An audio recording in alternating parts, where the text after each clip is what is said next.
NTV. A really unfortunate incident. Well, over 100 people were reportedly killed after enforced disappearances. A preliminary report the Independent Policing and Oversight Authority has revealed. The Police Oversight Authority has also launched investigations into the disappearance and murders of 2 Indian nationals and their driver. NTV's Sydney Chazima has more on that report. The disbanded Special Service Unit continues to come under intense scrutiny. This is after the Independent Policing and Oversight Authority (IPOA) launched investigations into the disappearance of Ahmed Khan, Zaid Sami, the 2 Indian nationals, and Nicodemus Muania, their driver. IPOA is further keenly investigating NPS action and/or inaction following numerous complaints received of enforced disappearances, abductions, and murders. And as this happened, the 4 officers accused of the disappearance were arraigned in court and could face more days in remand, as the prosecution asked the jury to hold them for 30 more days as investigations continued. The verdict is set to be delivered on Wednesday after the defense lawyers challenged the jurisdiction of the court on the matter. Anybody trying to bring an illegal entity, it is a legal entity, the internal unit is an illegal entity, but it is illegal in terms of coming to court. And even contemplating detaining police officers for 30 days, just because the head of state raised this question. As the defense team, we are determined to fight to the Supreme Court to ensure that these 4 police officers and any that they want to arrest is protected. The authority launched investigations in January this year after 25 bodies were discovered on River Yala. In the same breath, the Oversight Authority sought to investigate cases of 13 bodies found in River Tana, and according to some of the findings, the bodily harm inflicted on the victims had an identical pattern. Status of these cases: preliminary investigations point out that the nature of injuries sustained or cause of death point to same or similar perpetrators. IPOA has, however, decried the lack of cooperation from the National Police Service, and CEO Anne Makori says the authority may have to bank on the Constitution to compel the National Police Service to cooperate. The authority wishes to affirm that it will invoke the provisions of Section 31 of the IPOA Act. Further, in instances where it is evidenced, the authority will invoke individual or command responsibility to ensure accountability. The authority released a staggering number of over 100 people killed after enforced disappearances, and it promises to reveal more details when full investigations will be finalized. Sydney Chazima, NTV. All right. Well, just a little away from that, the Parliamentary Vetting Committee is expected to table its report on the vetting of nominees to the Cabinet in the National Assembly in today's sitting. The committee is also expected to also move the motion tomorrow and have it debated. The House will either adopt, reject, or move amendments to the report. Now, according to sources from the committee, the report is almost complete. However, there is disagreement with some legislators allied to the Azimio faction pushing for some nominees to be rejected, while those in the Kenya Kwanza faction are pushing for the adoption of all the 22 nominees. Now, if tabled tomorrow and debated, the names will be forwarded to the President for swearing.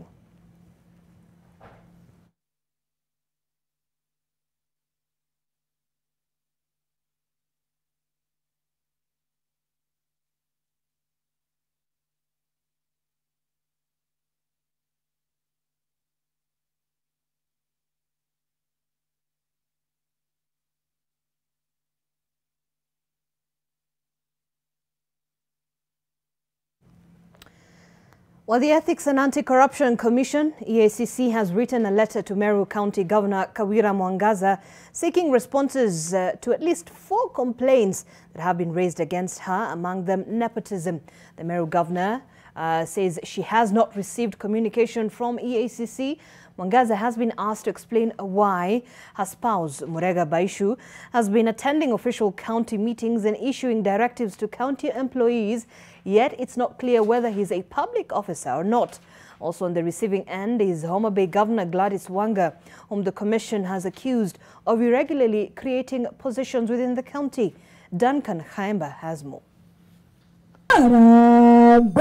The spotlight is firmly on Meru Governor Kawira Mwangaza.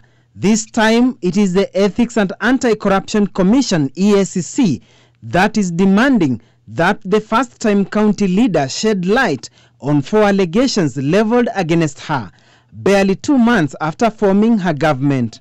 The allegations include conflict of interest, whereby it is alleged the governor has directed county employees to participate in furthering interests of Baite TV that is allegedly owned by her spouse Murega Baishu, whereby employees of the county are expected to promote political activities on social media platforms, and those who fail to comply threatened with termination of employment. Secondly, it is failure to protect public resources.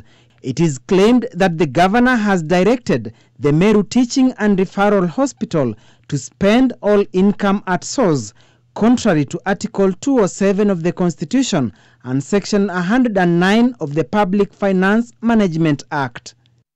The third is on nepotism, the allegation being that she has appointed her spouse Murega Baishu to a public office going by the title County Youth Patron and Hustlers Ambassador.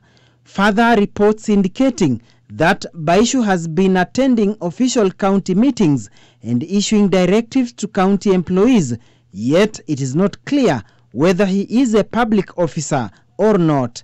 And it is further reported the governor has appointed her 2 sisters to public office, one as her personal assistant and the other one as her security personnel. The last query is on the irregular recruitment, whereby it is claimed the appointment of one Hilary Mutuma Sandi did not follow the laid-down public service regulations. And the EACC is demanding responses from the governor, who dismissed the reports on Monday morning.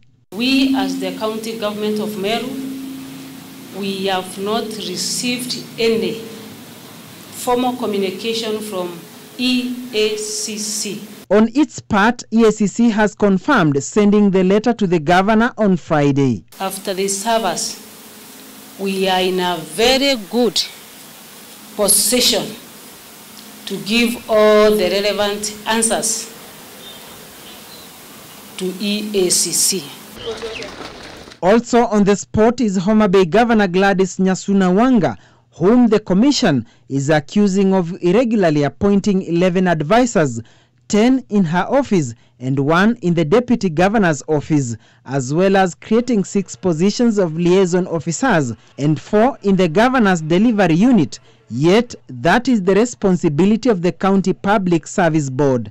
The commission says her unilateral decisions have led to employment of more staff, contrary to the staff capping provided by the Transition Authority and the SRC. Duncan Khaemba, NTV. Well, away from the country, 42-year-old former British Finance Minister Rishi Sunak has been elected as the new Conservative leader and will become the next Prime Minister. His close rival Penny Mordaunt failed to secure the necessary 100 nominations from her fellow MPs. On the other hand, Mordaunt has vowed her full support for Sunak. This comes as Boris Johnson pulled out of the race late on Sunday, leaving a straight fight between Sunak and Mordaunt. Rishi Sunak is therefore elected as leader of the Conservative Party. The announcement will see Britain appoint its third Prime Minister in less than 2 months. 42-year-old former Finance Minister Rishi Sunak will now be tasked with restoring stability to a country that is trying to recover from years of political and economic turmoil. I will do what it takes to fix the protocol and protect Northern Ireland's place in our United Kingdom. And that was just a first of the many promises that the incoming UK Prime Minister is set to embark on following his win against competitor Penny Mordaunt. This is following last week's resignation of former Prime Minister Liz Truss, who only lasted 44 days in office after a stream of tax cuts, plans and policy U-turns that plunged the economic markets. Boris Johnson, who was also in the race, pulled out in the last minute, leaving the playfield between Sunak and Mordaunt. Sunak will be the first UK Prime Minister of colour. His father was born in Kenya. Helen Aura, NTV. All right, thanks Helen for that report. Well, it's time to look at what is in the dailies this morning. And before that, we'll be introducing my panelists in just a short while. But this is what we do have on the very front page of the Daily Nation. It is a story that has dominated the conversation in the country and outside the country as well. How he died, that is the face of the Pakistani journalist. All right, so claims of assassination as police insist it was a routine operation gone terribly wrong. Well, wanted in Pakistan for sedition, he was a man on the run. The impeachment of Pakistani Prime Minister Imran Khan in April this year seemed to have turned journalist Arshad Sharif's world upside down. 4 months after Mr. Khan's impeachment, Sharif was forced to seek asylum because his life had been threatened following his publication of stories that criticized the new administration. This man, one of Pakistan's most respected, was seeking a safe haven away from a government that wanted him charged with sedition and shadowy groups that had threatened to end his life. He died a violent death nearly 10,000 kilometers away from home and in a place where he thought he was safe. Now, a diplomatic row was last evening simmering between Nairobi and Islamabad over the shock killing by Kenyan police of fugitive Pakistan journalist Arshad Sharif in Kajiado on Sunday night, with the Pakistan Prime Minister Shehbaz Sharif asking President Ruto in a phone call to ensure a fair and transparent investigation into the incident that has drawn global condemnation. Police attribute the killing to a mistaken identity shooting. But is that enough? Inside the last hours of a marked man, a full splash there on pages 2, 3, 4 and 5. Now, I'm not alone in studio just to have this conversation, and to begin with us, of course, is Ishmael Nyaribo, lawyer, political analyst. A very good morning. Karibu. Wakili Danstan Mwari, as always, Karibu Sana. And Jim India, a very good morning as well. Karibu to the conversation. So this is what has been the talk of the town since yesterday. And I mean, it is a story that has shocked not just Kenyans, but the entire world. I want to get your thoughts, initial thoughts on this. I'll begin with you, Wakili Dunstan. We're looking at this very respected, very famous journalist in Pakistan dying here in Kenya under what is clearly mysterious circumstances. It's quite unfortunate. Let me pass my condolences to the Pakistani citizens and the family of the slain journalist. The freedom of the press is so critical, especially now that the world is moving in a digital manner. This journalist thought that he's very safe here. This journalist has, in my own view, I don't believe that is an accidental shooting. I don't believe that that is an accidental shooting, but the circumstances and the investigation reports that are going to come will clearly explain really what happened. This was a marked man. This was a hunted man. He's been moving from one country to another. The reason is that he is in opposition of a new government in Pakistan. For 4 months, the man has been running all over. So the questions that we beg to answer is that, one, there is a new command at the police headquarters. There is a new command at the DCI. There is likely to be a new command at the ministries, at the cabinet level. So what went wrong? That is what everybody is seeking, that what went wrong. Right. Is it that the police, the police have admitted that it was an operation, it was an accidental shooting. But when you look at the timing, the timing. This man has been in this country for quite some time. Yet, within a month in the coming into force of the new government, we find the first person having been killed. So President Ruto is finding the heat so hard. And I did say it, and I'm saying it very clearly, that really security matters in this country need to be dealt with privately, quietly, and in a manner that we can assure every Kenyan that we are safe. I wouldn't, other Kenyans are also being shot on the streets down here. All right. A similar matter you saw, because he's a Pakistani. Do we raise so much noise to the expense of ignoring millions and thousands of Kenyans who are being shot? Let us also have that in mind, that the security of everybody, whether a foreigner, whether a Kenyan, is so paramount, and that is the role of government to do that. And we'll delve much deeper into that. I want to look at the press statement from the Office of the Inspector General of the National Police Service. They're saying the National Police Service regrets to announce that incident occurred last night. This is now the previous night, along Kwenia Farm in Kamukuru Maram Road within Magadi, Kajiado, where this foreigner national, namely Arshad Mohammed, a Pakistan national aged 50 years, was fatally wounded by a police officer while a passenger in a motor vehicle KDG 200M. Now, at the time of the incident, the deceased was in company with his brother, Kuram Ahmed. The incident follows a circulation from Pangani police of a stolen motor vehicle. The officers trailing the motor vehicle towards Magadi alerted police in Magadi, who erected a road barrier.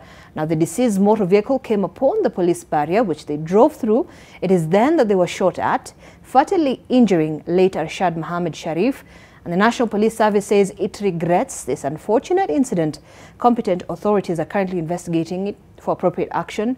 The acting Inspector General, on behalf of the service, condoles with the family and friends of the deceased. Wakili Ishmael, I want to get your initial thoughts on this issue, because it's certainly one that has attracted a lot of reaction across different parts of the world. Yeah, closer globe. Thank you, Zainab, for having me. The main issue here is, if you remember after inauguration, when the president was sworn in, the first thing he did, he gave the National Police Service a budget. I mean, he left them to manage themselves by, allowing them to control their budget without any interference. That was good news. But shortly after the good news, we again saw the president, being so worried about the death of certain, Asians who were in the country. And of course, he appeared to be pushing for quick finalization of investigations. He appeared to direct again the police on how to conduct their investigations. It is very unfortunate for the National Police Service, quite embarrassing, for them to come out here and apologize for misuse of firearm by their own, by firing at a guest or a foreigner who was in the country. Pakistan has a long-lasting relationship with Kenya. When a guest comes from Pakistan, we all know he has come in. So the National Police Service actually knew which motor vehicle had been stolen from Pangani. And there is also a statement that was made that there was a child who had been kidnapped and probably, was being ferried for, let's say, trafficking probably or something like that. If you look at the force used by the police to try and help this child, how would the child have survived even if the child was in this vehicle, if they use this kind of force? So I think this goes back to Kiganjo, that kind of training the police are being given. They have a huge budget. What kind of training are they given if they can do this? If you see how Osama bin Laden, for example, was actually killed by the Americans, the kind of damage on the rest of the country is minimal. When you're carrying out an operation to save somebody, and then you kill the wheels of the car itself, the people inside, and then, of course, you leave the driver alone only and not the rest of the people. I think this is quite suspect. And as the National Police Service have said, if it was an accident of some nature, let them bring out a proper report where we can see why it was necessary to use this kind of force. Right. But as it is, the police should be left to do their work. And as Mr. Mari said, it is not only for the Pakistanis or the Indians, it's for the rest of us. We have seen clips of some foreigner who has been, who was shot, a girl in Kawangware, I think it was on social media. What is happening with the way the firearms are being handled? So I think the National Police Service have a bigger homework to do. Right. Jim, your thoughts on this coincidence, accident? What do you make of this? I think, first of all, since when do we shoot at traffic offenders? Because that was a traffic offense, for lack of a better word. The car that he was traveling clearly was not the car that was stolen, that was reported stolen. The number plates are very different, not a single digit reads the same. But it reads bad for Kenya because you're looking at an individual, the stature of the individual. You're bringing to fore issues of freedom of the press and how safe the media is, the media landscape in Kenya.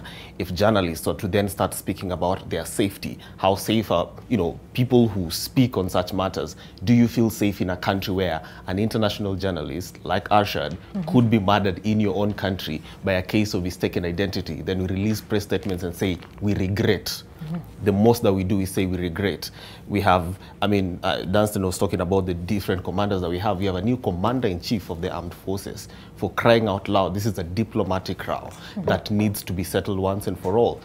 In slightly serious places, the heads of these institutions should have come out now and actually resigned. Because misuse of firearm, shooting at a traffic offender, but also you put Kenya at a very bad place because internationally, this is now not just between Kenya and Pakistan. You have the entire world staring. If you look at how the international media was staring at this, and now it's bringing it to sharp focus. Remember, there was a Kenyan journalist in one of the documentaries that he was about to release. So fundamentally, I think it is a bad time to do this because how free is the press in this country? And that just points to a bad direction. If an international journalist like Arshad could be murdered in our own country, then how safe are our own people in this country from our own police officers and the rest of such killer squads that exist in the country? But a big indictment on the police force in the country. Yes, that whereas you were saying that there was an issue with the Special Crimes Unit, the Special Crimes Unit has just been disbanded. So the issue is not the Special Crimes Unit. It's a systemic issue within the entire police service. Because if the special crimes units are the ones carrying out the heinous acts that have been reported recently of killing of different, including the Indians who were killed the other day, and there's a case going in court, and then you have non-special crimes unit officers who have been involved in this particular case, then the president needs to now start looking at the entire police service and not just that one place. Because as has been said, during COVID, we had so many Kenyans who were murdered, including children, by, trigger-happy police officers. In the last election, the same had happened by trigger-happy police officers. So ultimately, it's not just an issue of one unit within the police service. It's not just an issue. Because this is, the GSU is concerned with this particular incident here because they're saying, of course, for them, and according to them, allegedly, this was a case of mistaken identity.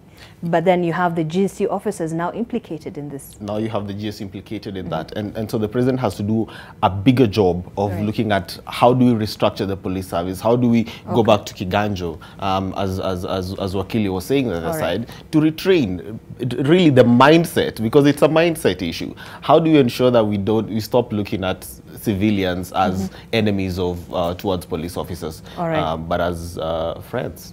Okay, so foreign journalist death also thrusting Ruto in the eye of a diplomatic storm. You've talked about it. Some Pakistanis are alleging foul play on social media, blaming Sharif's killing on their government. Of course, there's that dynamic playing there, Wakili Dunstan. But when we're looking at that diplomatic relation between Kenya and Pakistan, of course, Kenya and Pakistan enjoy quite a good relation so far. Do you think this will impact that relationship? Well, first and foremost, let me also raise some issues before I go to that question of our relationships. The disbandment of the special units within the police. These were the police officers who are dealing with armed robbery, carjacking, and every other violent crime. After the executive order to disband them, a quiet order released the GSU from the barracks to the roads. GSU officers are not trained to deal with civil issues like traffic matters, carjacking. They are trained, previously they were called Fanya Fucho Uone. They were trained and their motive is to kill. So really that is why when that GSU officer was told there is a car on the road, he shot. And I hear it is only one shot because they are serious marksmen at the GSU. So what we are appealing to the commander-in-chief, return the GSU back to the barracks, let the police do their jobs on the roads. They have their own excesses, but their excesses could not have gone up to this level. This is completely a structural problem that the people who are on the road have never been on the road. They are there to fight cattle rustlers. They are there to fight terrorists. So the structure of the police. But is it by the fact that because we do have the Magadi GSU training, is it the training school that is there? Their training is not on such matters. Their training is to train to kill. Very clear. So when the GSU person who has never dealt with traffic matters cannot even identify number plates of the vehicle properly, he shot and killed. So all we are saying is that let the police officers trained to deal with the civil matters be deployed back to the road. But once there is a breakdown of the command structure of the police, we have seen immediately after the disbandment of the special unit, it has only taken a week. We are in a serious diplomatic row. Let me comment also on the question you've raised about the position of Kenya into this arena. Tourism had peaked in this country. Investor confidence had risen heavily. When such a high international figure is shot dead in this country in cold blood, it will impact heavily. It will impact heavily on this country's safety, and that will affect the economy of this country and the image we'll want to portray outside. And I was actually getting to that, the perception of it all. Let me hear from Wakili Ishmael, then we'll come back to that issue. I mean, diplomatic relation between Kenya and Pakistan at this point, where does it stand? And then also the perception, as long as, you know, there is still that investigation that is ongoing at this point, all the eyes are now traded on what next measures will be taken by the government to address this issue. So what perception do we have as a country? I think, Zainab, apart from perception, reality of matters is such that if your host country does not like you, they can go far and wide to get you, even if you have run away from your home country. That is also a possibility. And whether the host country uses tricks or whatever means to make sure they eliminate you, again, that's understandable within the diplomatic circles. So what we are really going to look for is what report is the national police going to give, and what report will the president give, and so you that also have IPOA? So that, including the IPOA, you know, Independent Policing Authority, so that the president can communicate the same information through the normal channels to Pakistan. So diplomatic relations really are not at risk majorly just because of the death of this gentleman. But if it comes out that Kenya was involved in any manner to assassinate or to kill a foreign national, then of course now the issue of diplomatic relations. But in terms of how he died, the kind of report that will come out will determine whether indeed there is a diplomatic tiff or not. But these, you know, killings happen all over the world, and it really should come out clearly that the National Police Service was not involved to aid anybody, as they say now in social media, to assassinate their own. This report should be very clear. Let's just take a look at some of these statements that have been made by the leaders from that government. You have Arshad Sharif, who's the Prime Minister, saying, just had a telephonic call with Kenyan President William Ruto about the tragic death of Arshad Sharif. I requested him to ensure fair and transparent investigation into the shocking incident. He promised all-out help, including fast-tracking the process of return of the body to Pakistan. And you have a lot of reaction there following that statement. And on the other hand, you have Imran Khan, who is now the former Prime Minister, saying Arshad Sharif's murder has sent shockwaves across Pakistan. It has highlighted an ongoing targeting of anyone who dares to criticize or question those holding power.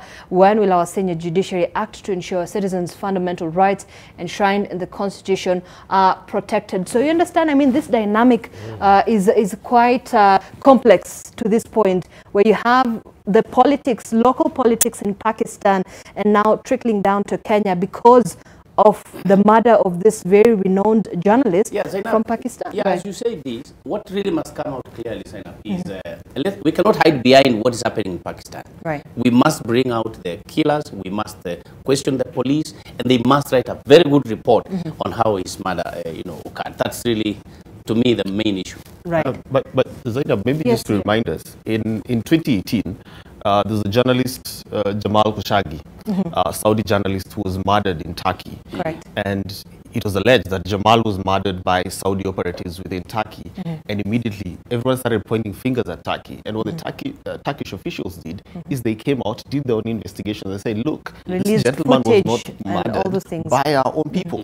This is the principle. So Kenyans must, that's how you tackle diplomatic issues. Because remember, Jamal had been also, had been based in the US. And so a fierce critic of the Saudi government. Critic of the Saudi government. It's the same case here with Arshad. Arshad is a fierce critic of the Pakistani government. He's been murdered in a foreign land, and the only problem here is that our government has actually come up and owned his murder and said, we killed him. We killed him, but we killed him by mistake. It's an oops, sorry kind of situation. And so that is why this is a deeply troubling situation. That unlike in the past where, we could have come out and say, look, you guys have your own issues. He might have been murdered in our own country, but it is not by our own people. Here we actually own to his murder. And so the issues of I mean, what are we doing, to be honest? How did we not know that this gentleman was in our country? How did we not know? How did our intelligence not know that this gentleman was in our country? Because if our NIS knew that, he would not have been touched. Because you know the kind of row that would spark internationally. And how now the focus is on the human rights abuses in Kenya. And a lot of reports now you'll start seeing, and I hope, stations like Nation will start now detailing reports of extrajudicial killings in this country more in a detailed manner, so that we can actually once and for all tackle this issue as a nation and agree that we might have a problem within our disciplined forces. All right. Just a quick look here. I mean, this is just still on the murder mystery on page 5 of the Daily Nation. Sharif, he was a thorn in Pakistani government's side. He was fleeing a government that wanted him charged with sedition. And this comes after the impeachment of the Pakistani Prime Minister Imran Khan on the 10th of April this year, which seems to have turned that journalist's world upside down and drawn irony to the last few months of his life. That's a full report there by Brian Wasuna. Let's just move forward, but something almost related to this incident. Now, IPOA starts crack unit's probe. Now, the Police Oversight Agency has started investigation to the operations of the disbanded police crack unit over the alleged extrajudicial killings and disappearances. Now, the investigation is also targeting the entire National Police Service and other special formations within the service, following numerous complaints of increased cases of enforced disappearances, abductions, and murders. Now, consequently, IPOA has trained its eyes on the recently disbanded Special Service Unit of the DCI investigations and other special units within the NPS. The independent inquiry seeks to unearth the alleged involvement of the unit in the disappearance of Zulfikar Ahmed Khan and Mohammed Zaid Sami, both Indian, and their Kenyan driver Nicodemus Mwania in July. Now, the chairperson of IPOA in a statement said, raising the alarm of the increased extrajudicial killings and enforced disappearances, saying the agency was handling about 112 cases of enforced disappearances. Remember, this also coming from the 25 bodies that were found in River Yala, and preliminary investigations reveals that the nature of the injury sustained or cause of death point to the same or similar perpetrators. Wakili Dunstan, I know that you're an interested party in this case. Because it is in court, I'll begin with you, Ishmael. So we're looking entirely at National Police Service, and you have IPOA saying, look, we are now getting to the bottom of this matter.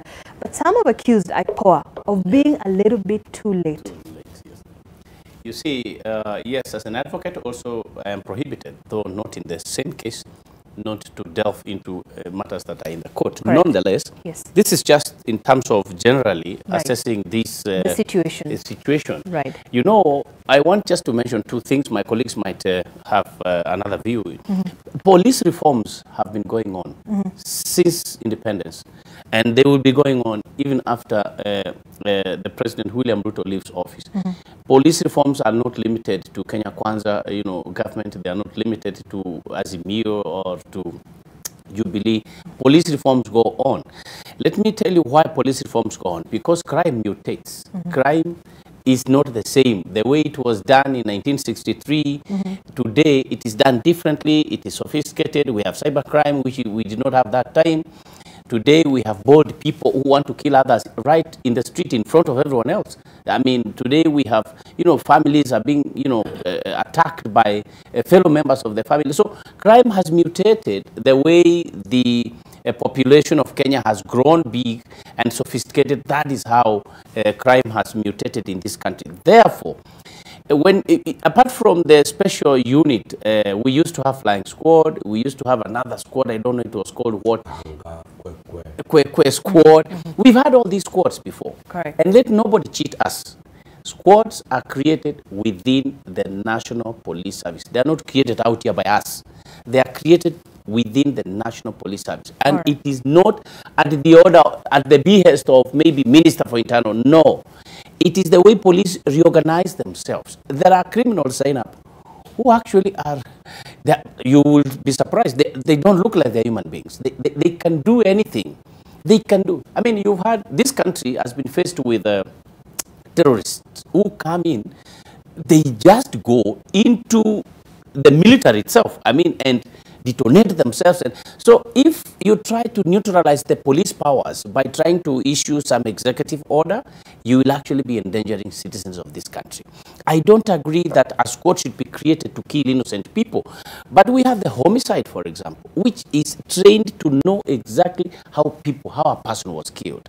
And I always say this, and my colleagues laugh at it all, that if the police are not involved in a crime in this country, you will never go scot-free. They will find you, definitely. But where the police, for some reasons, are involved, there will be reports and counter-reports and going around, cycles and doing all these kind of things. But where the police are not involved, believe you me, they will find you. Within a matter of hours, you are already brought to book. So this particular squad, because probably it was involved, I just want to say, let us not mistreat Kenyans or our own children by simply exonerating, bringing them out and saying, you're the one, I know it is bad for foreigners to die in our country, and I know that police are not supposed to kidnap and kill anybody. But if I'm working in the police service sign up, police works differently. It's under discipline. If your boss tells you, Ishmael, come here, I want you to do 1, 2, 3 operations. I'm telling you, it's very surprising. You've seen during fracases and riots, the command is make sure you shoot tear gas and make sure people are dispersed. Whether it's your mother in that rowdy group, you will actually have to shoot. So when you bring these 4 people, you are creating a very unique tension inside them, because they are told to do this. Instead of using them to accomplish larger reforms within the police force, you're threatening them, you're trying to put them in the dock. In the dock, it's okay, but pick the information you need to honestly and candidly reform the National Police Service. The problem of insecurity is not among those 4, it's not among 10 or 20. It is a bigger problem of looking how to deal with crime without, allowing corruption, without, being, without infiltration from outside forces, without being secret agents for other, even outside powers. So it is a bigger problem, and I think that we should not really zero in on a two individual or four and then say that, you know, once we deal with them, that would be a fine, you know, we'll come back and continue with that and probably just hear from Wakili Dunstan and Jim on the same. Let's just take a very quick break here on M Live. We will be back. The hashtag to use as always is MLiveNTV at NTV Kenya at Zainab Ismail. Let those comments come. We will be sampling some of them during the course of this show. Stay with us.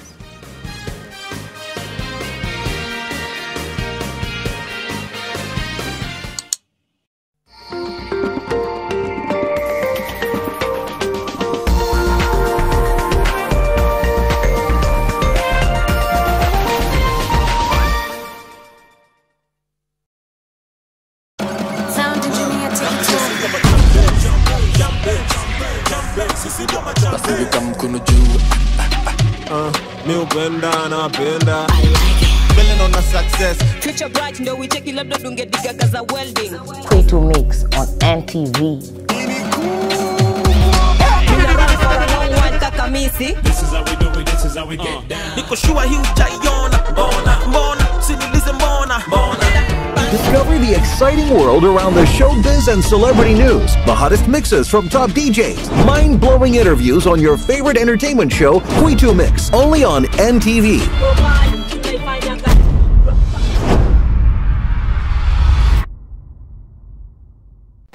Learn in a Minute, brought to you by Nivea Lumina 630 Anti-Dark Mark Serum. Dark marks on my face? What causes them? Yet I've tried everything. Hello, my name is Emma and this is Learn in a Minute.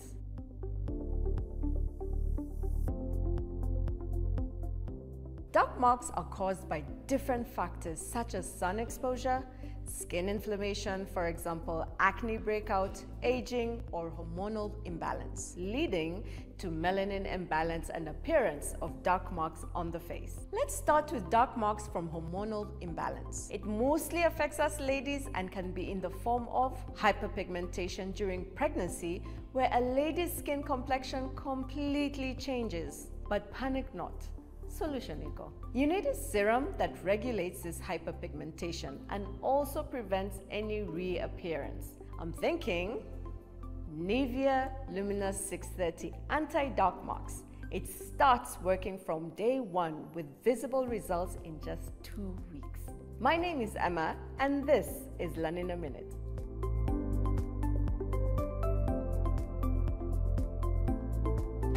Learn in a Minute, brought to you by Nivea Lumina 630 Anti-Dark Mark Serum. Nivea Lumina 630 works from day 1 with visible results in just 2 weeks and 71% dark marks reduction in 12. Join the 1 million women already using the #1 Lumina 630 from Nivea. Do you know why they call me sugar? It's because I bring the flavor, the heat, the spice and the vibes on Kenyan radio. When a song plays on my show, it moves from being a hot song to a hit to a classic. When I interview you, you become a household name. And for every brand that advertises on this show, they move from being a brand to the brand. If you want to be seen, felt and heard, you know where to be. This is the place every Monday to Friday on 96.3 Nation FM. It's the Nation FM Drive with yours truly, Anto, Neo, Soul. So kiss! Mwah! Every other frequency, goodbye, and keep it right here, 96.3 Nation FM, where good music lives. The biggest television event of 2022.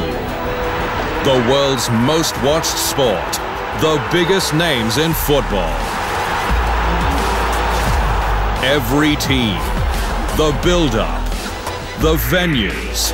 The stars, the controversy, as the world does battle for the greatest trophy of all. This is the pinnacle of football. 40 premium episodes of Destination Qatar. I've been keeping this from you for so long. It's hard to say it, but... You're saying it's my fault, huh? Huh? Gabriel! So, Gabriel, you want to please fight stop me? it. That's Someone's enough. backing you up? Enough. Holding him back does not mean that I'm siding with you. I'm getting tired of your attitude too. Did Dad do this? This is too much. I swear I'm going to kill him. Mom, let me go. This has to stop. Forever, my love.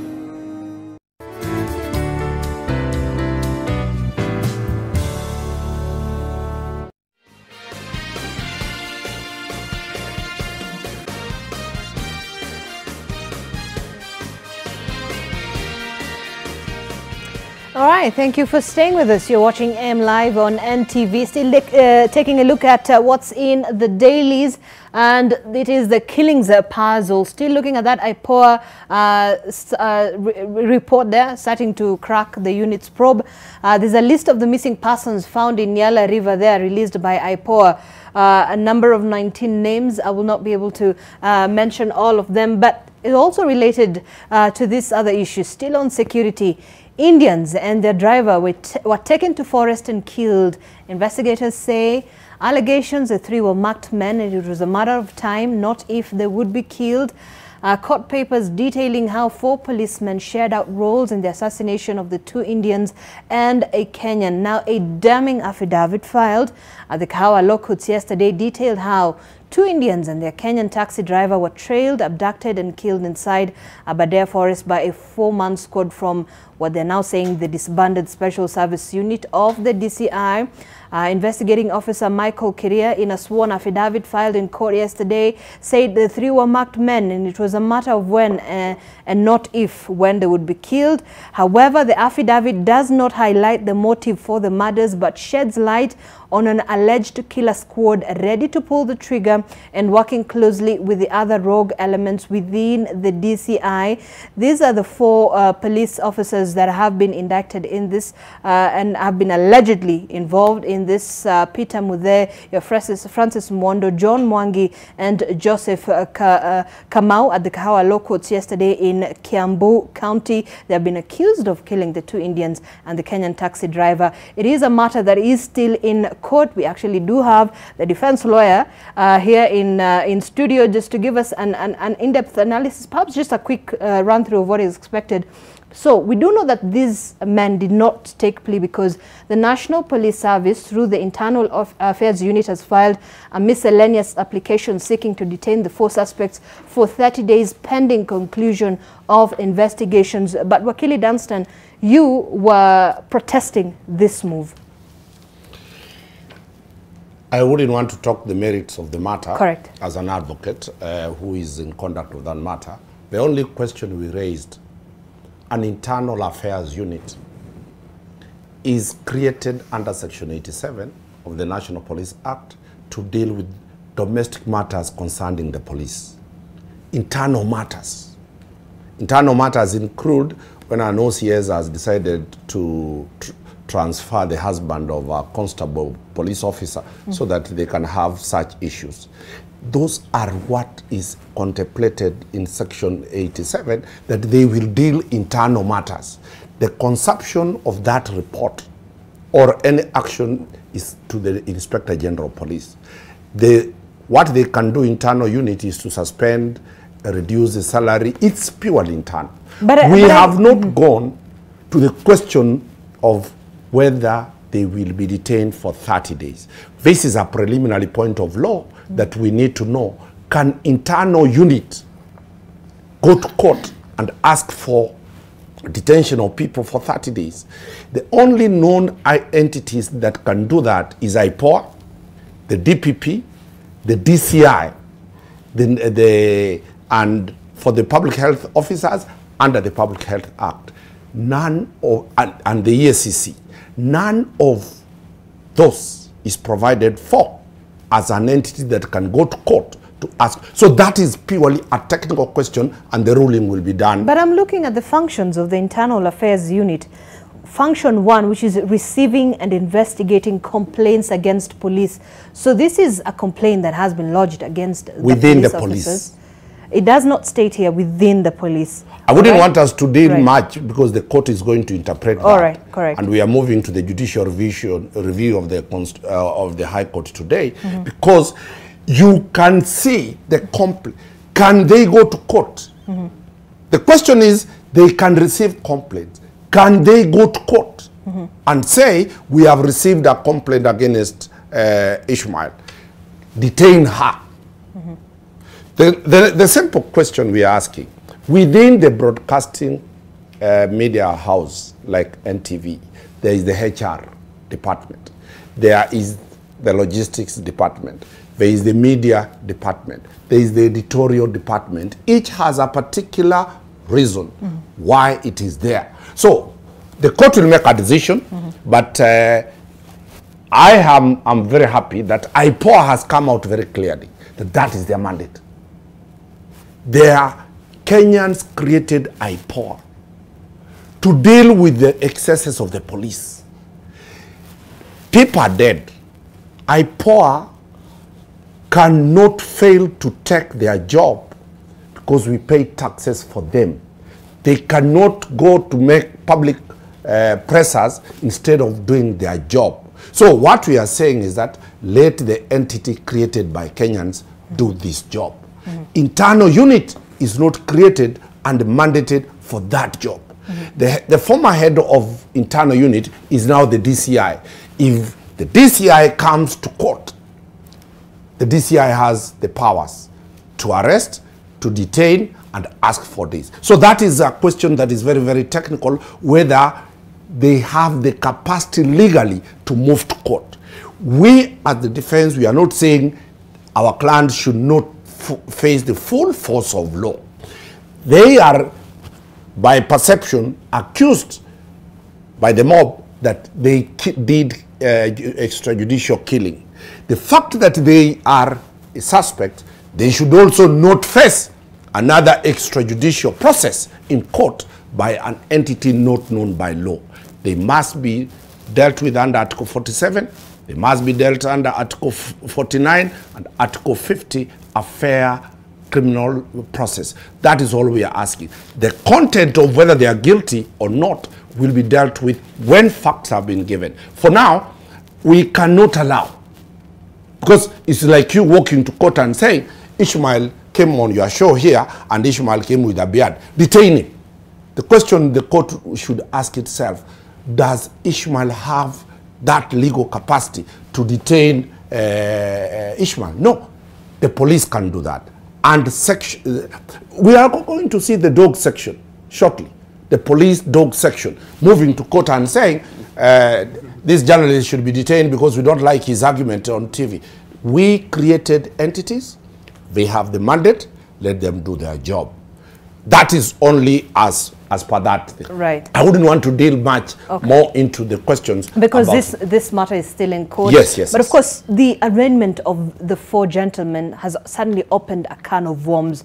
And looking just adjacent to that report, LSK calling for a special team to investigate the wider and broader conversation, which is extrajudicial killings. So LSK is calling for the establishment of a commission of inquiry to look into the increased cases of extrajudicial killings and enforced disappearances in the country. In a meeting with President William Ruto at State House in Nairobi yesterday, LSK called on the head of state to set up a special investigative team. The president of LSK, Eric Theuri, saying the commission would help determine criminal culpability as well as provide closure for the affected families.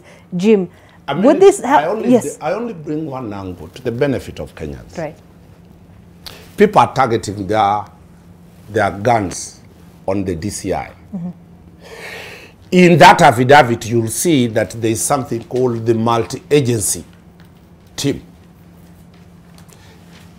The DCI works with other state organs. I wouldn't want to put them on national television like here. Those are the people who get intelligence. For example, we don't know whether these Indians were terrorists. The only person who has that information is NIS or the military wing of intelligence. We are exposing our security apparatus to probe to that line, so that we are asking Tell the public the role of NIS in this matter. Tell the public the role of the military intelligence in this matter. Tell the Kenyans the role of KDF, even if it is supposed to work outside. When that threat is within the country, KDF cannot act. Who will act? They will give information to the DCI to act on that. So those interlinkages is what I'm advising Kenyans, that let us not talk without understanding the structure of security. It is a totality. The creation of special units is a preserve of the National Security Council, chaired by the President and the Deputy President and all formation centers. It's not about the DCI. It's not about the Inspector General. So that is why I'm saying we are moving into a serious question. But if Kenyans want it. But the formation of these units is not what is in question. The question is the kind of operation that these units are undertaking. What are the terms of their formation? Why are they formed and they are called special units? The question is there. Their job description must have been approved by the National Security Council. And that is worldwide. It's not about here. In Israel, they are called Mossad. In the US, there's the FBI. It is global. It is only that we politicize issues because we do not want a particular face who is heading a particular department of the police at this time. Globally, the president has said, let this be disbanded. How many of special units exist everywhere? I think there are very many. Yes, Ishmael. My take is, this is a big animal. Yeah. This is a very dangerous trend we are heading to, especially when we are saying the police will simply tell you, Zainab, they will always get a bullet now, assigned a rifle, assigned a bullet. They will always return those bullets to us. I think I just want to go back to the election campaigns. You see, there were too many promises, and there is a burden in the shoulders of the president to feel that he needs to discharge, his mandate by fulfilling a lot of the promises he gave. And I think his advisors will be quite, handy to advise that it is not compulsory that you meet each and every promise you gave to the hustlers in detail, in the sense in which you gave it. That was campaign. Security matters in any country are extremely sensitive. And by the way, even as a head of state, if you wake up and say, I don't want to see the SSU, you should not say that on television. You should have a boardroom meeting and advise the National Police Service to do their homework.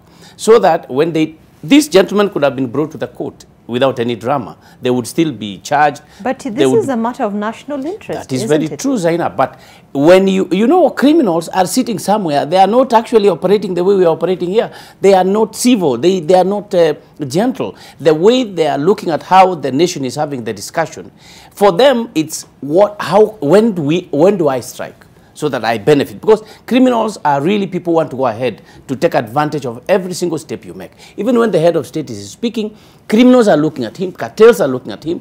They are trying to find out from his speech, how do we strike? So that's why I'm saying the matters relating to national security, the National Police Service, the military. During elections, we said this again, there was a trivialization of the National Security Council trying to bring in, like Omari said, there is a multi-agency, and these groups come together. Whether you talk of the DCI, you talk of the NIS, you talk of the military intelligence, you talk of the Director of Public Prosecution, the judiciary, the line ministries, they all come together and make a decision. It would be kind for the president to give all these people free hand to make a decision and then give him a report rather than making television pronouncements. Jim, right.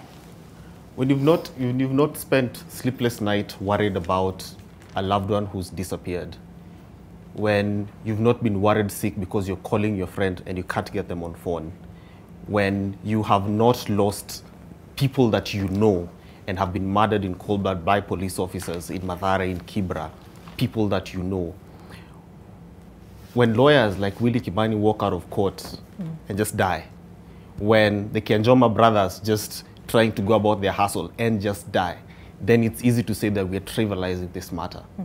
But when this matter is close home, then you realize that it is not a question of these individuals. It is a question that every Kenyan is worried about every single day. That if a gentleman who looks different, who doesn't, is not of a Kenyan origin, is of Somali origin, is stopped by police officers, if he goes missing even for 1 hour, the entire family are worried sick about them. If a young man who looks like me and has dreadlocks is stopped by police officers anywhere, the family is worried sick every single day. So it's not a question of which unit was formed, which one was disbanded. It is that every day we are losing our loved ones. Even the worst of criminals deserve a day in court.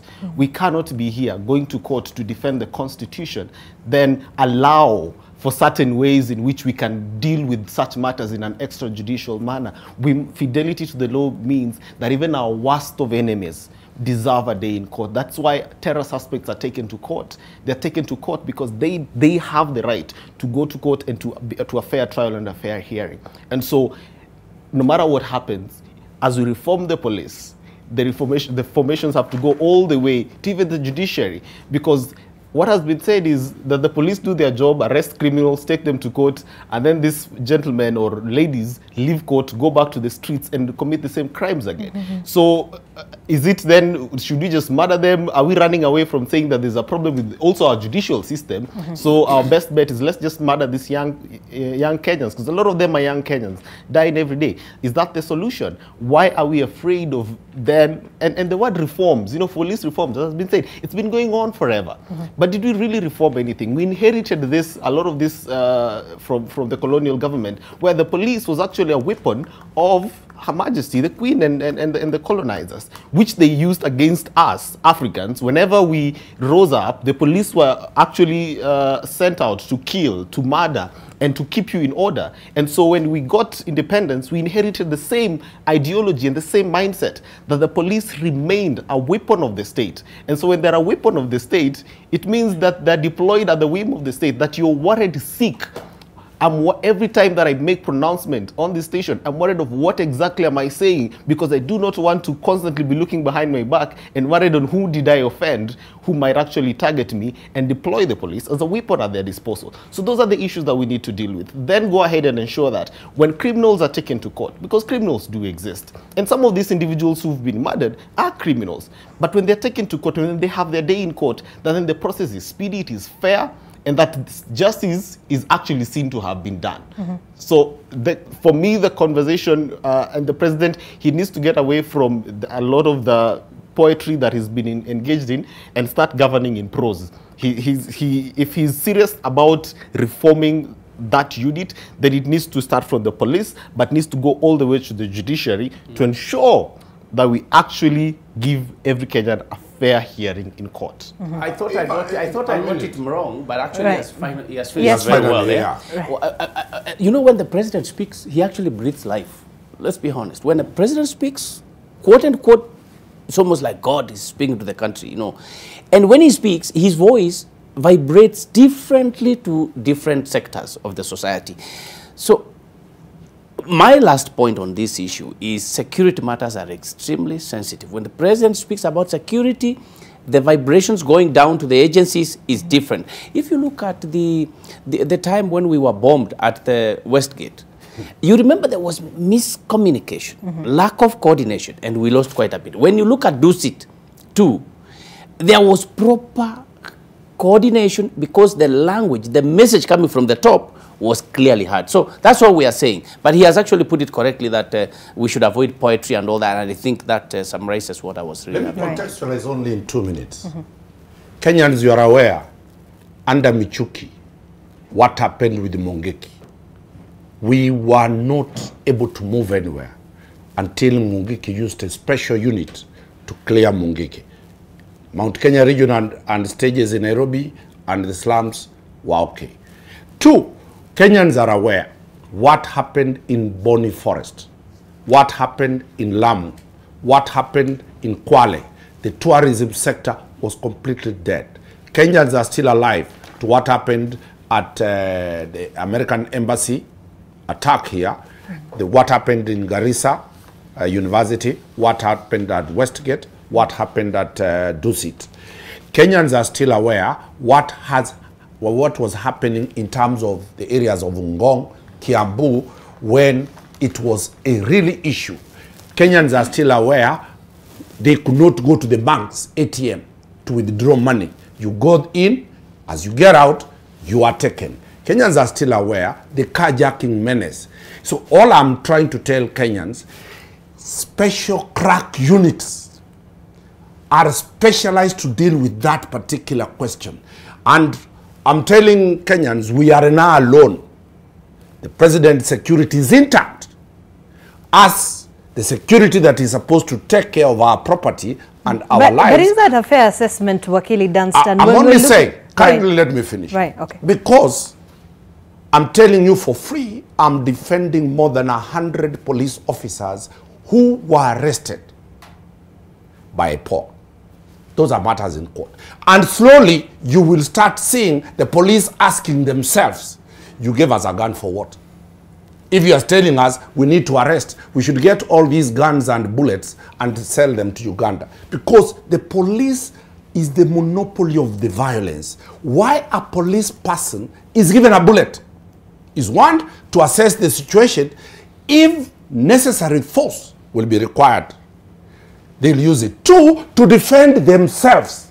You are telling the Kenyans, police officers are Kenyans, go and arrest somebody who is having a G3 gun and killing everybody. But the police, because you don't want him to protect his life, you don't want him to go back to his children, you don't want him to go to his wife. But we are looking at, this is, you're talking about the entire police service. Yes. We have certain police officers who have been implicated in wrongdoings, criminal allegations, right? The question is only simple. What information, what type of crime? And that's why LSK is calling for a commission of inquiry. We support it. Right? We support it. And this is for accountability purposes, especially for those families who say, where are the people who've lost? Zainab, how long, how far back is the Law Society proposing we go? Do we go to 1990 or 1980 or 63? Do we go to 2017? You know, we've had disappearances. It's not the first time, really.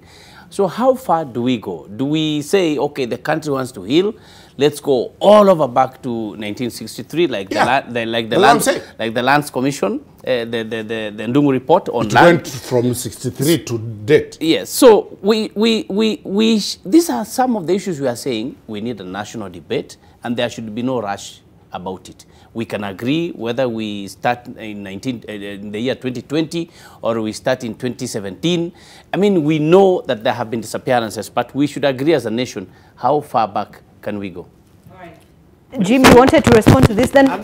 Yeah, I think we can go as far back as we want. And just to say, we did not give, in my opinion, we did not give police officers guns and bullets so that they can kill Kenyans. That's not why we paid taxes to buy those bullets. If we wanted to die, we could have bought our own bullets and shot ourselves. If that is why we were buying bullets for police officers. We were buying those bullets to protect us. And ultimately, as lawyer Dunstan is saying, it is when their life is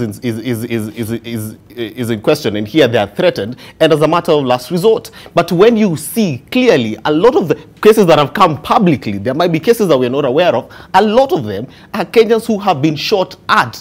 They did not shoot at the police. A lot of them are Kenyans who are not even armed. Those are the cases that we are talking about. From a human rights perspective, I've given just two examples, for instance. There might be a couple of others. Willie Kimani, that's not a situation where we are saying he was armed and so he shot at the police. He was not. The Kenjoma brothers, that's not a situation where they were armed and they shot at the police. And so we cannot say that let's let police officers do whatever they want. We actually have to rein in and say guns are used. They're lethal. So you cannot use guns on people who don't have guns. You cannot use guns on Kenyans every day and say, this is why you gave us guns. This is why we have bullets. Ultimately, it is to protect us. And if you know, you need to shoot to injure to begin with. So shoot someone's leg for crying out loud. Shoot their arm for crying out loud. Why shoot their head? It means you just want to kill them. It means you want to get rid of them. And so, for me, I cannot sit here and defend extrajudicial killings and I'm using my lens as a non-lawyer who's not been involved in this. I cannot sit here and defend it. Okay. I've told him to start looking for his gun because the police will not protect anybody. I'm telling you this for free. The police simply, they were told they should go to Kiambu Road. They have already gone to Kiambu Road. They will always, once an armed robbery is reported at Kenyatta Avenue, they'll be driving to Ngara. And they will be, I'm telling you that is the reality. And that is the reality that we are going to face. But they are hired to protect us. They will not. I mean, they have to. We have nobody talking on our behalf. The police, I'm telling you, are going to do a simple thing. Don't go where you are likely to fire. Why? Okay. Let's move forward. Thank you. Okay. So we do have also this happening. Chebukati welcomes vacancies declaration. Electoral Commission Chairperson Wafula Chebukati welcoming President William Ruto's move to gazette vacant positions in the agency. President Ruto on the 21st of October declaring 3 vacancies at the Independent Electoral and Boundaries Commission. Chebukati's and Commissioners Abdigulie and Boyamolu as their 6-year non-renewable terms and in January next year. Now, Chebukati said starting the hiring process now will ensure a smooth transition. And also just moving forward, Chebukati says, Chebukati was at the forefront pushing for the staggered terms for IBC commissioners, arguing that this would promote synergy and ensure that the agency does not lack commissioners at any one time. And of course, this follows that 2017 post-election report. Chebukati advised against hiring commissioners close to an election because this would leave little time to build that synergy and plan for the polls at the same time. Well, just looking ahead here, highlighted Azimio's proposed changes.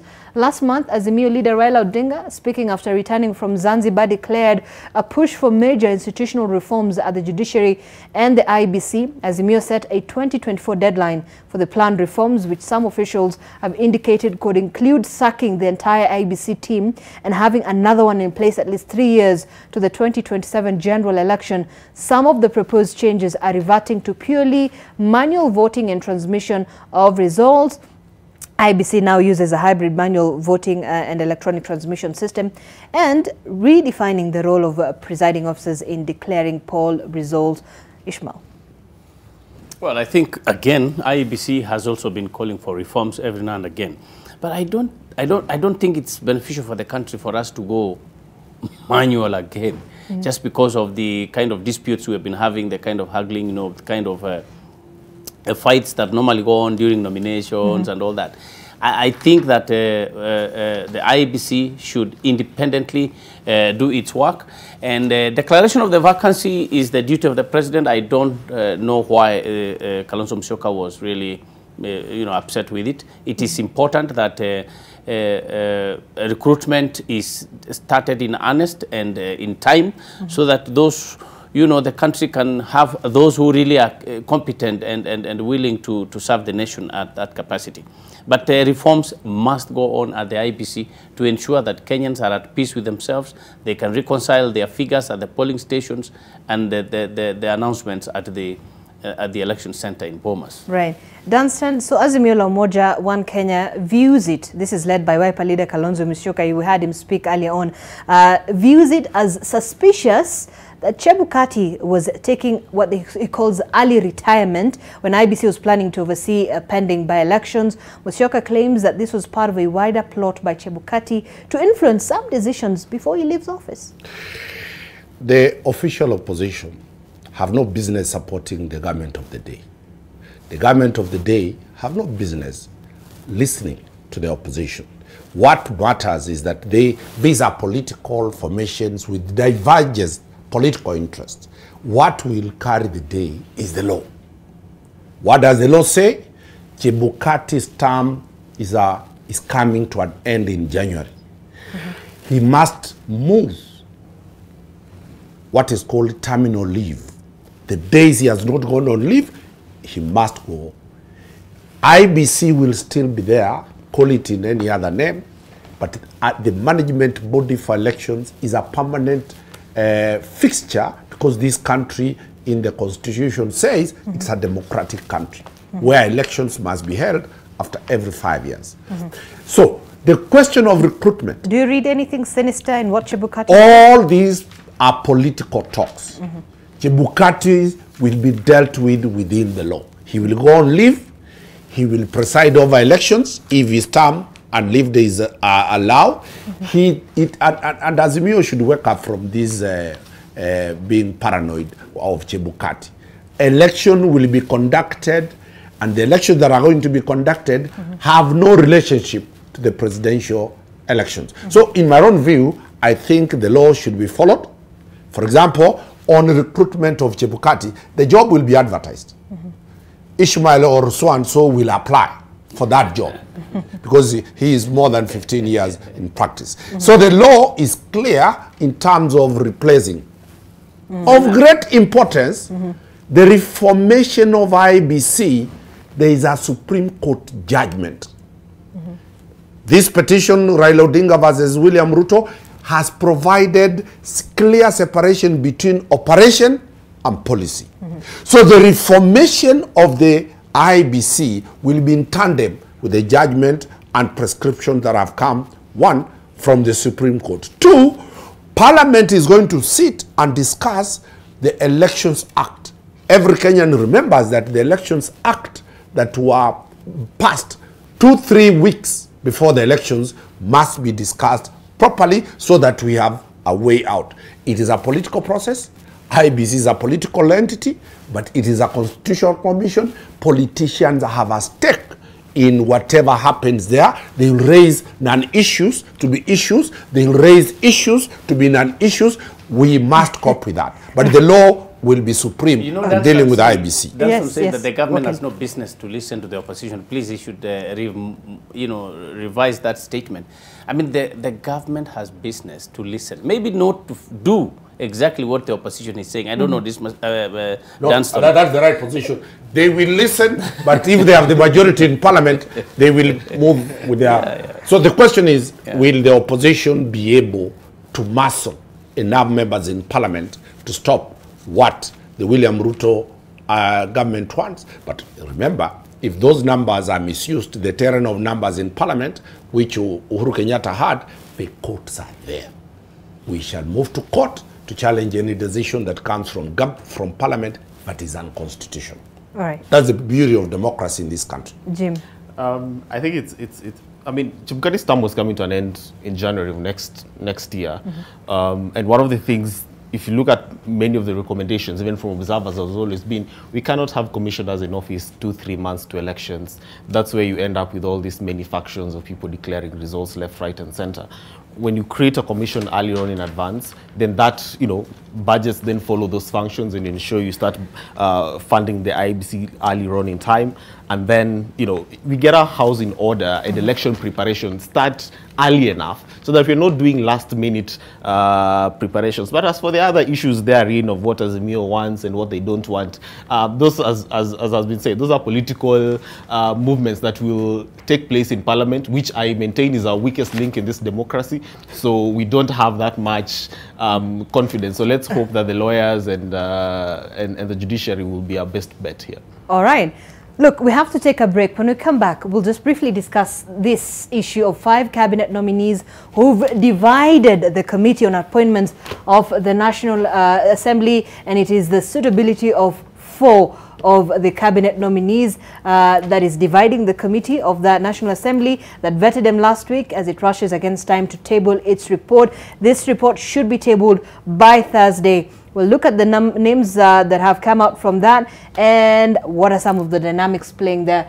Business Daily front page, we have this NHIF revising law, raising premiums for top earners, workers earning more than 100,000 shillings to pay more. Now rules, MPs rejected place premium at 17% of gross pay. We will also touch on that a bit.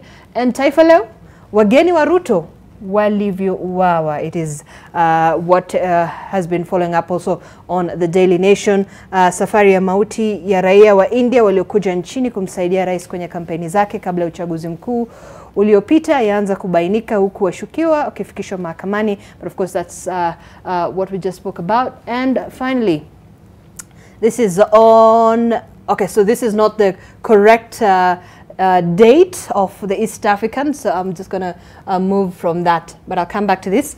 So we will be back in a short while. The hashtag to use this morning, as always, MLiveNTV. Stay with us. We're back in just a few moments.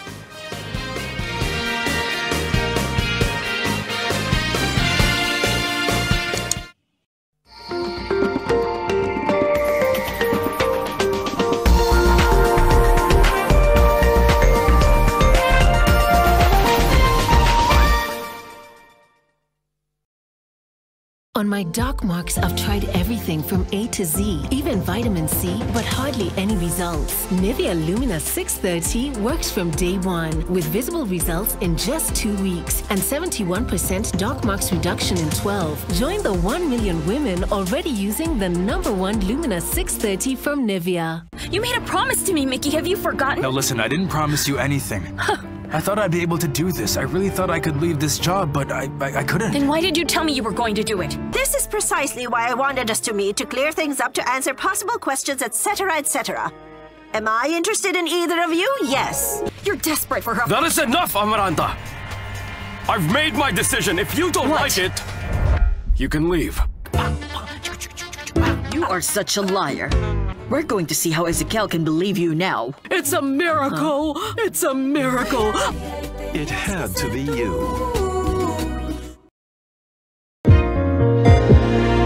Frequent droughts and floods have reduced Namibia's agricultural output and threatened its sustainable economic growth. But now the country is exploring seaweed as a potential solution to climate change.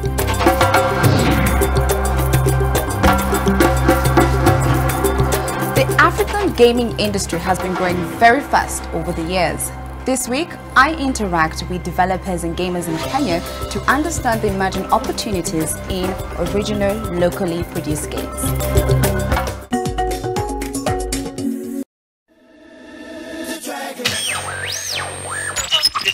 This October the 29th, Nation FM and E-Series Events invites you to I Love the 90s at the Denim Affair. Come sing your hearts out at the Carnivore as you dance to the best of the 90s with your favorite DJs.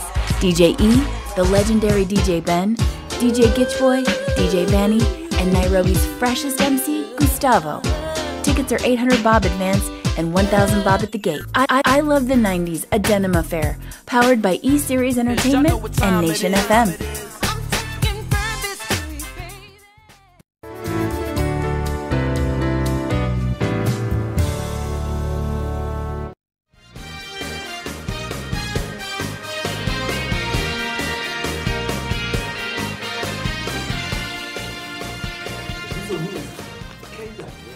All right, thank you for staying with us. This is AM Live. If you can just get what is on the very back page of the Daily Nation on your screen.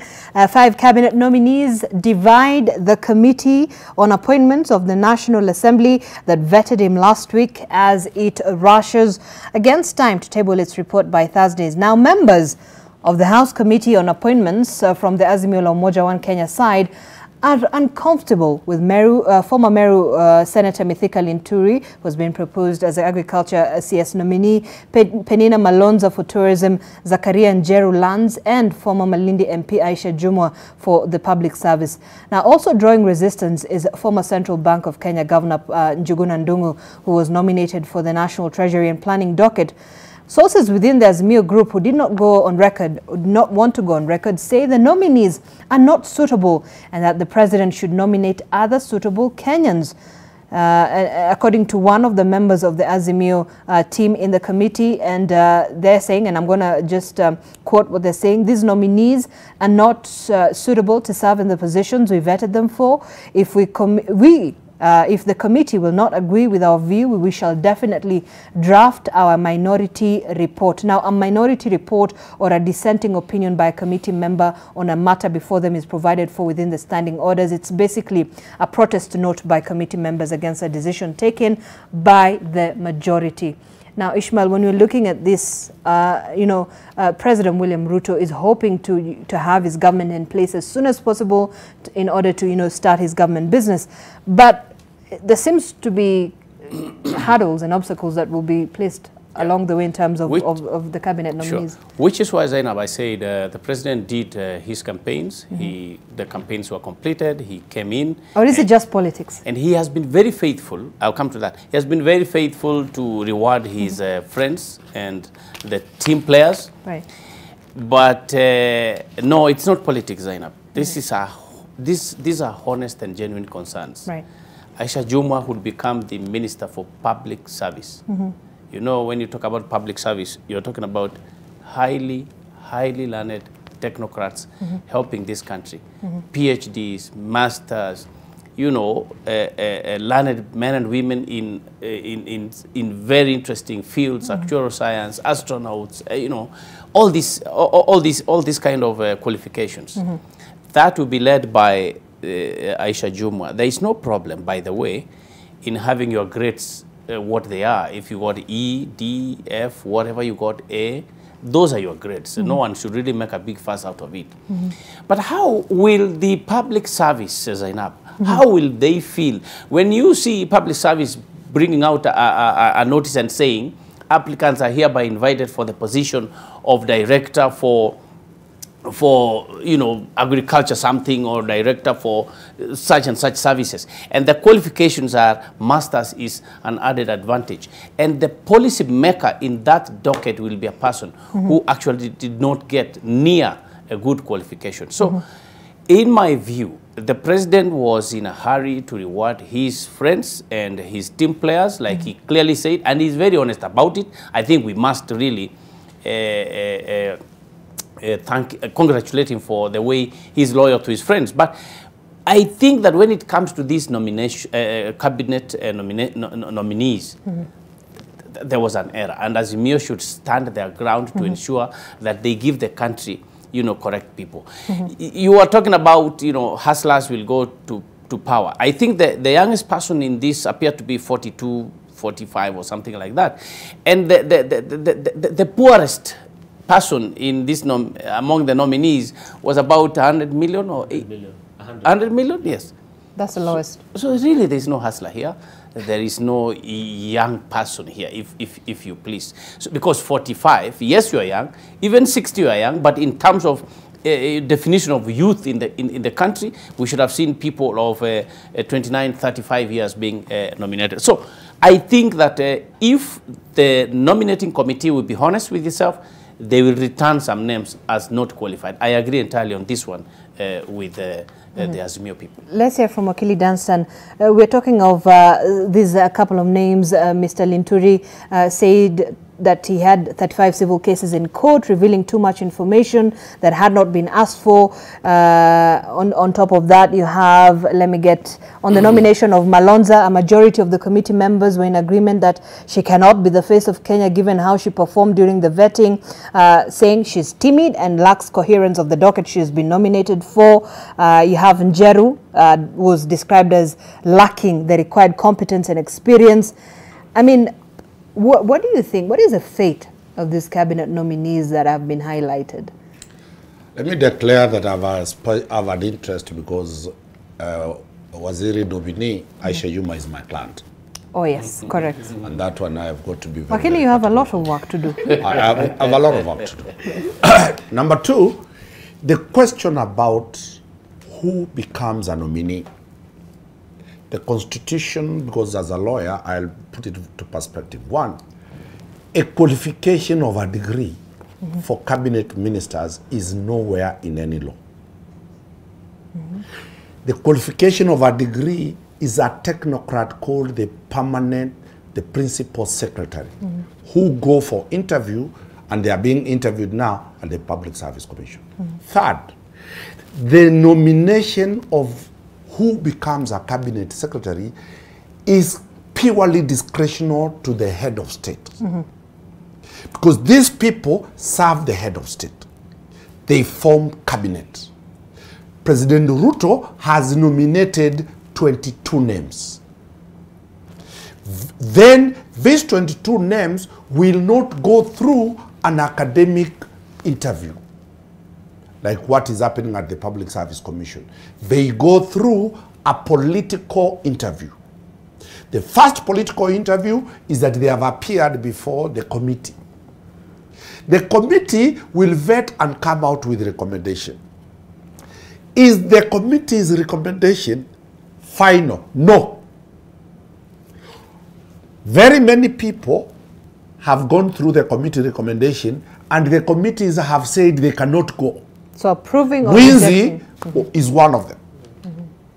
Once this process ends, the Kenyans who voted for 349 members of parliament will be represented in the plenary. A simple majority, the nominees go through. So it is a political process. Although Azimio is raising what they think are pertinent issues, the question is, can they galvanize numbers? Kenyans, we never said the numbers to elect to sail through must be 2/3 majority. It is a simple majority. And that is why I'm telling everybody who is here that we need to amend the committee stage. It makes no legal sense.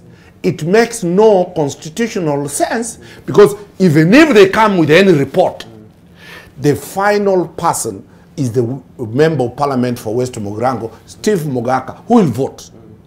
And they will vote not because of their intellect. They will vote according to the party, how they have been whipped by the party. There are two formations in parliament. There is Azimio and there is Kenya Kwanza. What am I trying to say? There are other people who will be in Azimio, but they'll vote for those candidates. Aisha Jumwa, all the people who come from coast, all the elected members from the coast. Remember what happened? Azimio pulled out everybody when Kingi was contesting for the speaker's post. All the senators from coast region remained and voted for one of their own. Mithika Linturi, all the Mount Kenya region and the Meru region, whether they are in Azimio, they'll vote for him. So, another critical question Kenyans are asking: will a member of parliament vote against a cabinet secretary? And that member of parliament knows very well these cabinet secretaries, they have numbers, they will pass. Tomorrow, they will walk crestfallen to Aisha Juma's office and say, gender issues in my constituency. Then Aisha Juma will remind them, this is how you voted. So this is hot air. I'm telling you, when the ballot will be there, you will see almost only 20 or 30 people voting against. Others will abstain. They will say, technically, I have a funeral to attend. Technically, I have a court case to attend, because they don't want it to be counted. But what does that speak of the politics that we have in the country if these same people have questions on integrity, or questions on all these issues that have come up during the vetting? As a lawyer, I'll tell everybody that the question of integrity, Chapter 6, never vested that Chapter 6 on police, on the DPP, on the DCI, on the EACC. That is a chapter that you become a questionable character under Chapter 6 once you have been convicted and all avenues of appeal under Section 99 have been exhausted. So these things people call the civil society saying, this man has questionable characteristics. You do not have the capacity, it is only a magistrate. Otherwise, my client Aisha Juma could have been arrested and taken to Langata prison. Why do they go through the court process? Because the evidence of the complainant must be tested by the defense. And none of these 3-4 people have been convicted. Among the cases, Mithika Linturi, Waziri nominee, has said, I know I have 2 against him. That's our position. He's defending himself. Is there a guarantee that we might succeed? It's half-half. So this country chose the road of democracy. This country cannot have a double standard. This country has allowed that you are innocent until proved guilty by a court of law, not by the public mood here. Ishmael, if I say today I'm going to contest for a seat in Nairobi, you'll start hearing, this is a thief, this is what? it is part of politics. Do the perceptions not matter on the credibility of the person who's going to hold this office? To the law, perception is not an issue. To the law, if the court looks, if the law looks at perception, I'm telling you, nobody will have a better perception. The law as it is evidence-based and law-based. Let's get Jim, then I'll get to you. So I question the usefulness of the vetting process. Honestly, if it is just a rubber stamp process, it felt like a waste of precious time and a waste of taxpayers' money. Waste of time. Because what were we doing? If the president has said he wants these 22 people to be in his cabinet, then we say, what is vetting? What was that was happening? Because it's not an interview, clearly. We were not interviewing them. So we are saying we are vetting. What were we? Nobody came with any evidence and said, as I was vetting you, as I was doing background information, there are these documents that you signed. It was all comical and people were laughing and throwing jabs at one another. And then they will go to the plenary in Parliament where Kenya Kwanza the president has the majority. So essentially, these individuals are going to be cabinet secretaries. We passed this constitution, but sometimes we must be honest with ourselves. There are parts of it that are not serving us right now. That particular part of vetting cabinet secretaries is not serving us. I'd rather the president just appoints his cabinets and he goes ahead with it. Or, alternatively, we have a slightly, if you have one individual for every position, the principal secretary, what's happening is you have about 5 individuals for every position that are being interviewed differently. But you have one person for cabinet secretary public service. So what are we doing with that individual that we're saying we are vetting them? And then somebody will come and say, now, Azimia is saying they will write a minority report. Right. And that then they will attach the minority report. But nobody's going to vote, as has been said, on the basis of any of those reports. They're going to be whipped on their party lines. So essentially, I think the vetting process is a waste of our time. It's a waste because nothing comes out of it. If you ask any Kenyan who followed it, I pity them. Nothing comes out of it. All we know is their net worth. That's all we know. And we could not even substantiate. Which has been a talking point of conversation. That's all we could talk about. The entire time, all we were waiting to hear is, what are you worth? And they're all worth a few pieces of land and some buildings and cars. That's all they're worth. Not few, but okay. I mean, yes. So I'm just saying that a lot of them, their net worth is in buildings, land, and vehicles. Right. No, none of them are, have built any industries and have created jobs that then they are going to revive this economy by telling us to buy more land and build more houses and buy a few cars. So I think that for me is the problem with this particular case. It's a waste of time.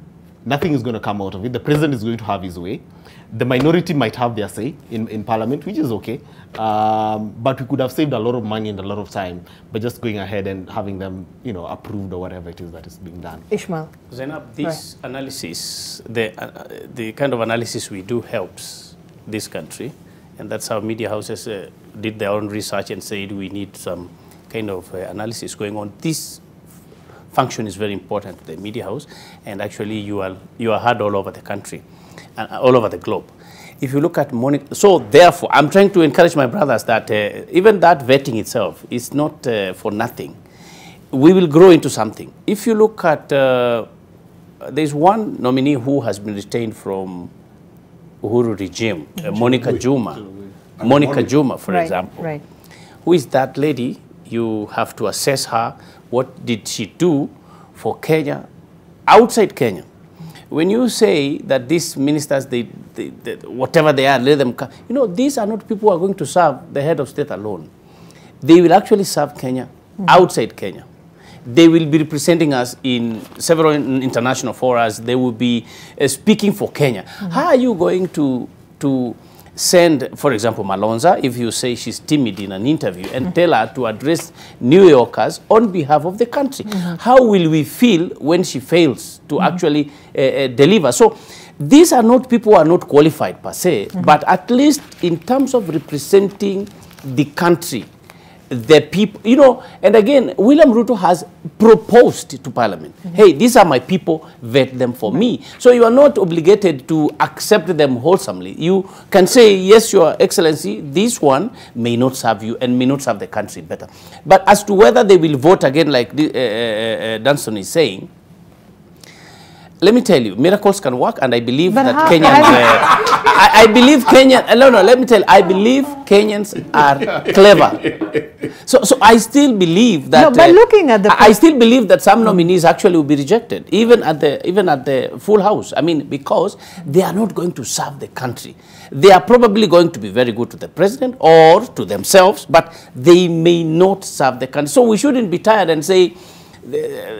all people will vote according to Meru's, Kisses and all that. No. We should keep some hope in the minds of Kenyans that actually people can come together and agree that, okay, fine, here we are from opposite corners and we are not really in Kenya Kwanza or in Azimio, but let's agree that this particular individual can be given another task and he will not help the country. But Ishmael, I think the reason why I'm skeptic about it, the process is as good as its outcome.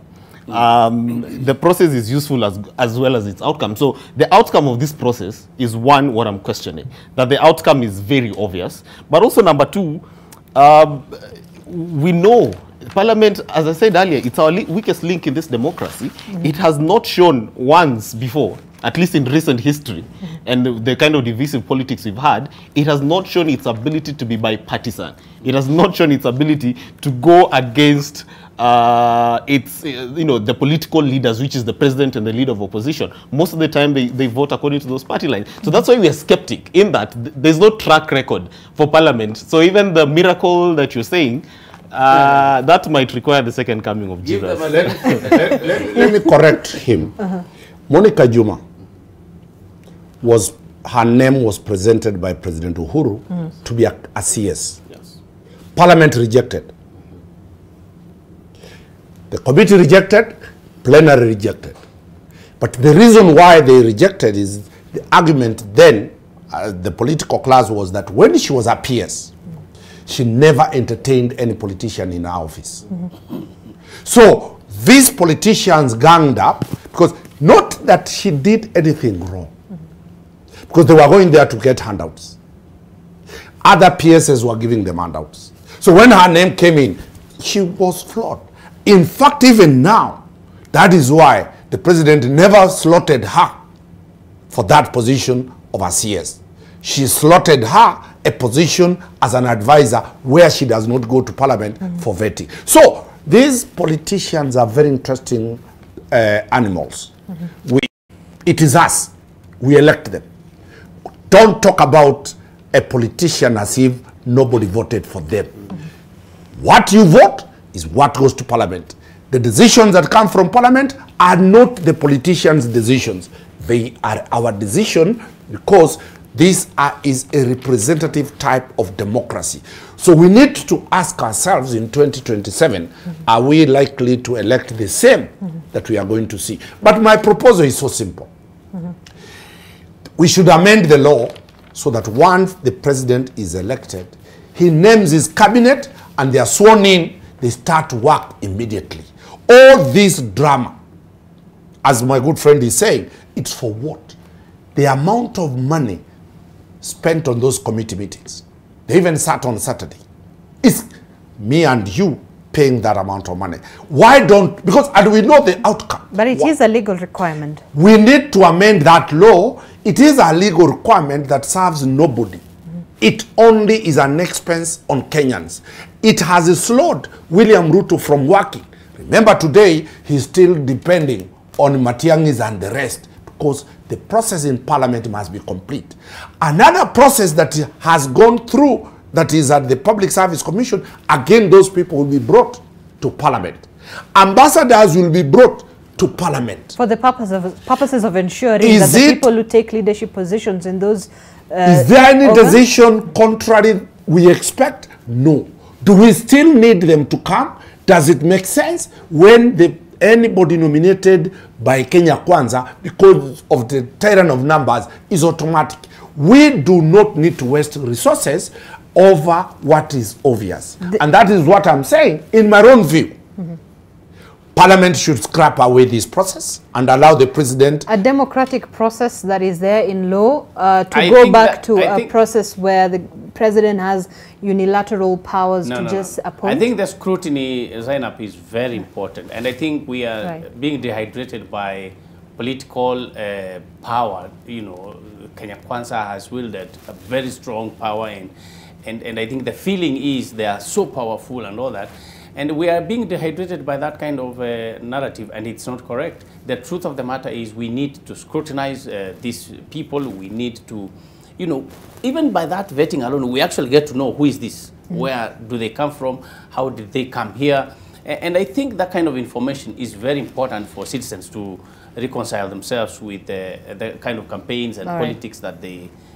That scrutiny is really, really important. All right. Could Ishmael propose that the advert for being a CS comes out, people apply? People apply. To me, that's the issue. That makes sense. If there was competitive application, but people go for vetting, it makes sense. If judges of the country, originally they used to go this process. You are picked, appointed, and sworn in. Kenyan said, we need a competitive process, advertise these jobs. Article 232 of the Constitution is very clear. Every recruitment to public service must be competitive. Why is it exclusive to the cabinet? So what we are demanding as Kenyans is that I let that position be available for everybody to apply. Yes, I think that is the kind of amendment we can do. Then now they can go for vetting. Rather than removing or scrapping the scrutiny. Okay. All right. So final thoughts as we wind up. But also, just to touch on, as you make your final thoughts here, you have Governors Kawira Mwangaza, Governor of Homa Bay, Gladys Wanga. We've seen the letters from the Ethics and Anti-Corruption Commission. The Meru Governor allegedly, you know, what has been termed as sort of abuse of office, especially on appointments. On Gladys Wanga's side, accused of making and creating positions within the county government. I don't know. This is an interesting start to their tenures as governors. I'll start with you. Especially because they're first-term governors. Correct. They're women governors. That has a lot to play with it. Because how so? I mean, why does the gender have to come? It could be any other. No, the reason it has to come is, one, we have highlighted these two individuals to begin with. It just so happens that they're both women. It coincidentally? Just so coincidentally, they're both women. And it so happens that it's at a time where we are celebrating the election of more women into governor's position. And we are hoping that in the next election, we would have more. And so we are hoping for this incremental voting of women into positions. And then the few who have been voted, and you know what Kenyans say? Hata wale tulipigia kura. Simona wanachagua tu mabwana zao wanawapea. You know, you understand that? That's the kind of language that then Kenyans start to speak. So it goes against the very thing that we're trying to make. However, I think it's a lot of miscalculated steps. It's a lot of people who newbies in the game. Do you read some politics somewhere, perhaps? Of course, they are politicians. To sort of scuttle their administration. Of course, they are politicians, and one of them there might be an impeachment in the offing for one of them. There might be one on the horizon. And you can, you know, politically you can say there's an opponent who's out there who has all the time who has all the time to whip MCAs and get them going and get them riled up. But the issue she's accused of, I mean, are things that she can fix. A lot of the issues that are being accused of are things that they can fix. So not unless if they remain strong-headed and decide that they're going to remain, you know, stay the course. It will be quite an interesting development to see. But I think the stakes are higher for, the reason I pointed out the agenda is the stakes are higher for women. Unfortunately, we don't want it to be, but that's just the case. It's higher for women. They're under a lot more scrutiny just because of traditionally we don't vote for women. And so the few who have been voted in, they're scrutinized at a higher level and more detailed way. If there might be a few men who've hired their spouses for a few positions here and there. But we don't get to hear much about it. Correct. So why the scrutiny is so intense? Wakili, coincidence, perhaps what some are calling political machinations Let me also admit that I've been instructed to deal with the Meru matter. Oh, wow. Over this issue, so I wouldn't delve much about the Meru issue. But the question that is there is, are we seeing a machination in form of trying to demonize women? Are we seeing overtly men trying to depict women to be weak? Are we seeing a narrative being created that women cannot be governors? So that's one question that we look at it. But two, the question of creation of public office within the counties is a preserve of the Public Service Board. That is the Public Service Board at the county. But there are positions exclusive to the governor. Those positions exclusive to the governor are political advisors. Advisors who advise the governor. There are also those positions like we have seen, the President of the Republic of Kenya has appointed Controller of State. There is no legal qualification who fits that position. Who is going to be his press attaché? There is no legal condition for that. Every executive office has room to get people to run that office. In the US, every other time a president leaves office, 4,000 positions known are vacant. When Trump leaves, 4,000 guys leave.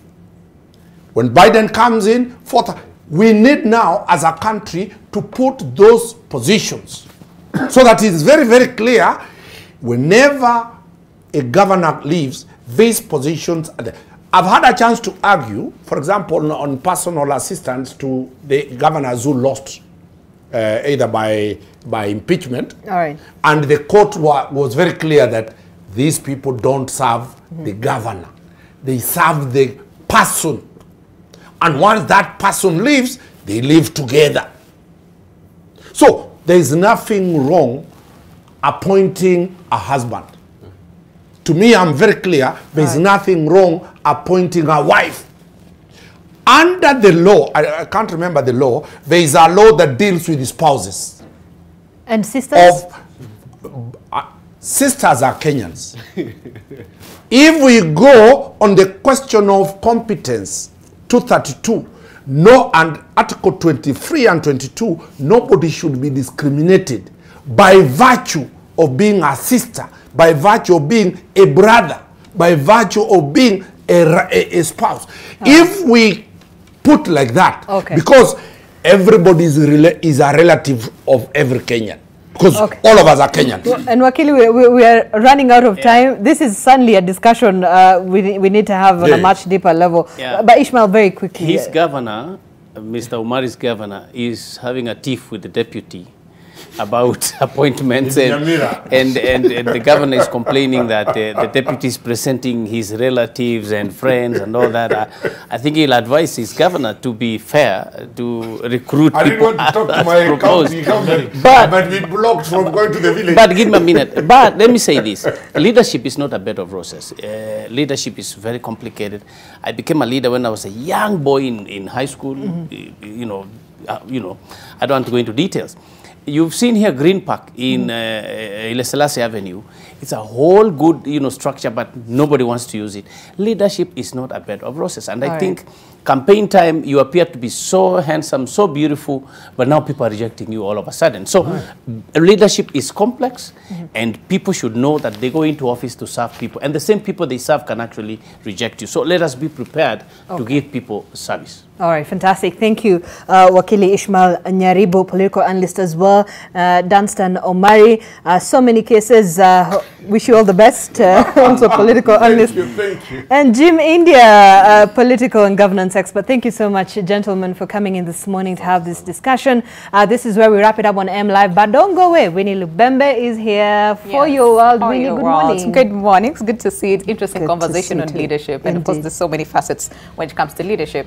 But today on Your World, we'll be talking about innovation, right? Because there's so many young people with great ideas, but then the question is, where do you take these ideas? Where do you get funds for this idea? So today we'll be talking about the innovation ecosystem and what makes a great idea actually making a business out of the same and making money. I'm sure Jim is very interested in that I am sure. All right, my name is Zainab Ismail. Thank you for watching. This is M Live.